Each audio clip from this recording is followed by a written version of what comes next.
Hello mga igan, magandang araw. Ang pasyente ko ngayon ay isang stationary floor fan. Di siya umiikot, barado at umuugong lang. Inilagay ko siya sa number 1 at itetestar natin kung meron siyang palo. Habang nakaset sa number 1, kunin ang plug ng electric fan at itesto kung may palo. Nakaset ang tester sa times 10 at makikita pumalo siya sa 150 ohms. May posibilidad na buo pa ang motor, talagang stuck lang siya. Lilinisin at lalangisan lang siya at okay na yan.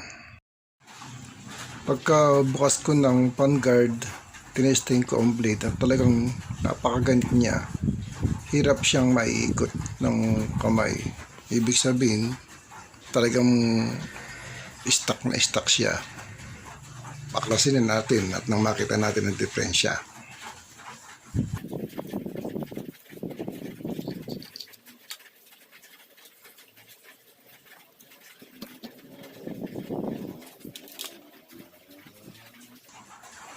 Na matanggal ko na yung fan blade, hindi ko na kaya maiikot itong shaft niya. Talagang napakaganit, napakahirap. Tanggalin na natin itong mga tornilyo ng motor para makita na natin ang diferensya.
Madali lang tanggalin ang cover ng motor. Pero sa pagkakataong to, nabarado ang motor. Kailangan na gumamit ka na ng screwdriver para panikwat. Sisikwatin yung cover upang matanggal siya.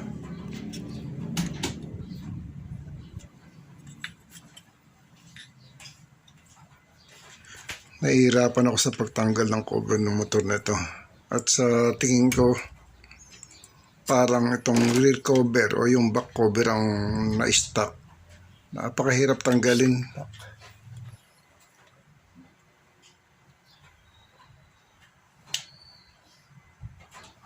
Sa tingin ko, baka ito sa front cover na lang ako magtanggal. Tanggalin natin itong stopper pin, yung stopper ng fan blade.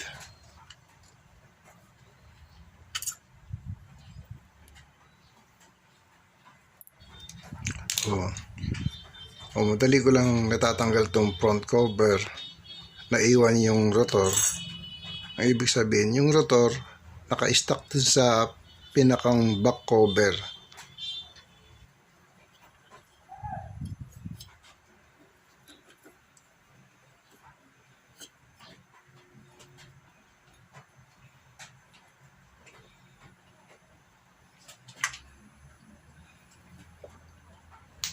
Pansamantala, ibinalik ko muna yung stopper pin para meron ako mahawakan ng long nose.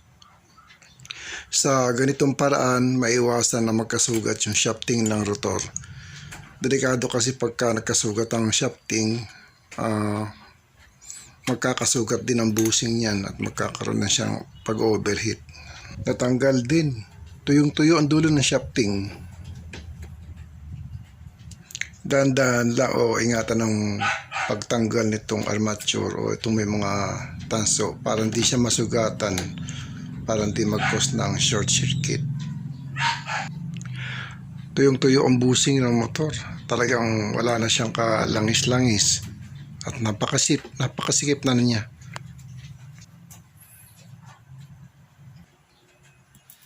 Ang gagawin lang natin ay langisan natin ng shafting at punasan natin ng tela, yung cotton, at huwag tayo gagamit ng magagaspang at makakasugat ito sa shafting. Punasan maigi hanggang maging smooth siya at makintab.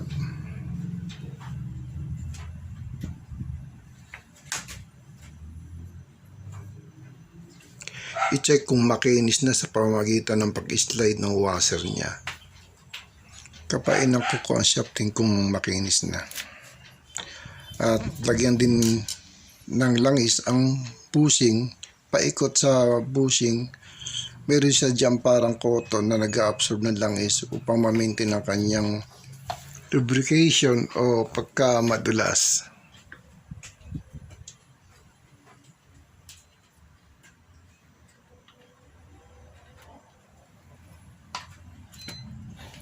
O, ite-testing ko na itong rotor kung maganda na ang kanyang ikot.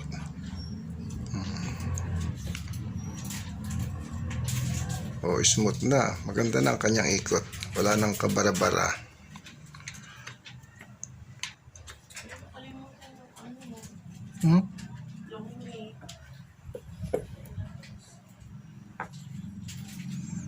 Dadagdagan ko pa ng langis para siguradong tumagal. Huwag lang natin paapawin ng ustot kasi tutulo lang yun sa winding. Linisin din natin tong kabilang dulo ng shafting, lagyan ng langis at para matesting natin kung wala din siyang pagkabara, para sigurado pagkakabit nito ay wala din natin magka-problema.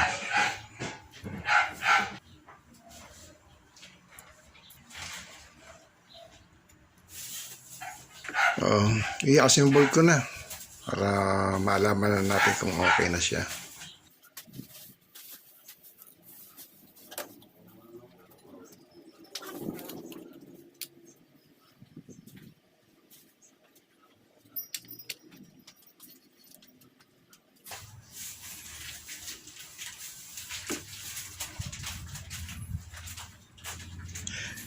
Kailangan lagyan din natin ng langis itong front cover.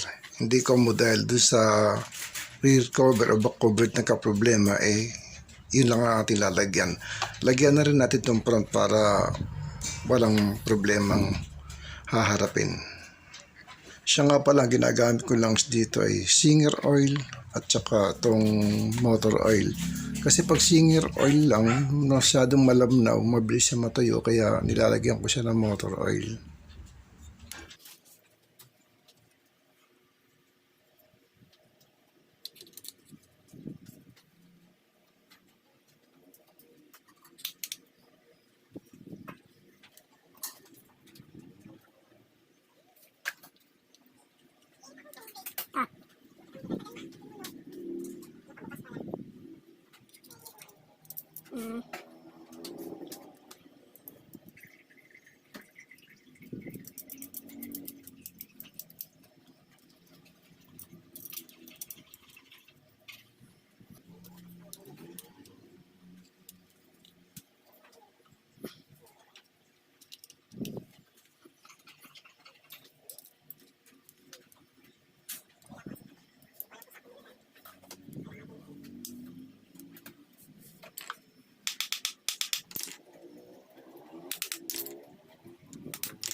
ko.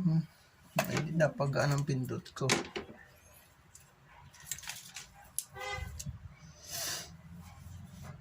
Tarik ng cable tie.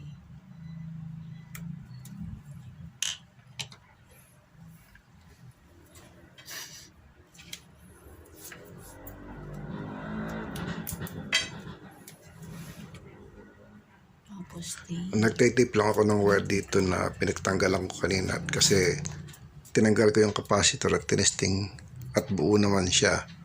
Hindi ko na pinakita sa inyo pag-testing at okay naman siya. Doon sa nakaraang video ko, sira ang capacitor doon at pinakita ko doon kung paano siya tinesting. Saksak saksaki.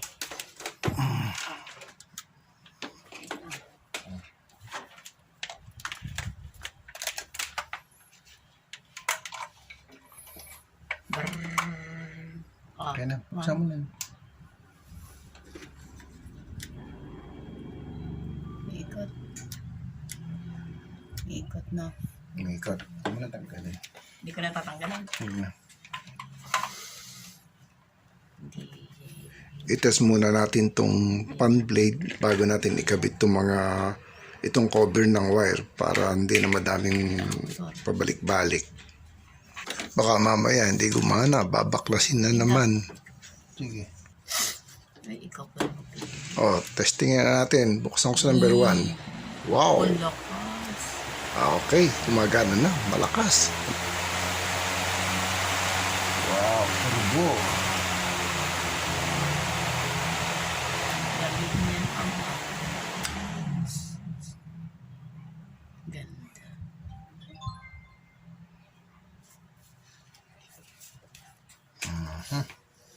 Good.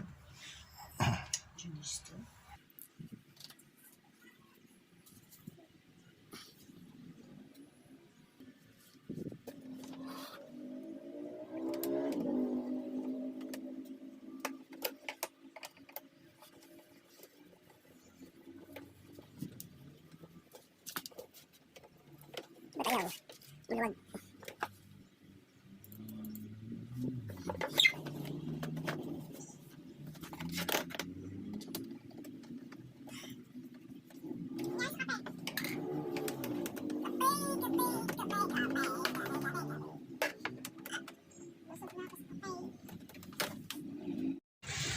Okay na.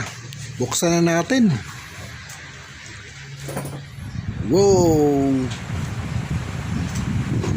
Lakas niya. Parang bagyo. Bumabagyo.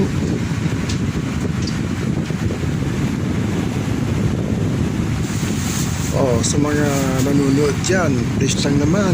Baka gusto nyo mag-subscribe para naman may kahit paano may matututunan kayo. Oh, at pa-like na rin at kung maaari pa-share na rin. Salamat. Oh, di ba? Oh, lakas.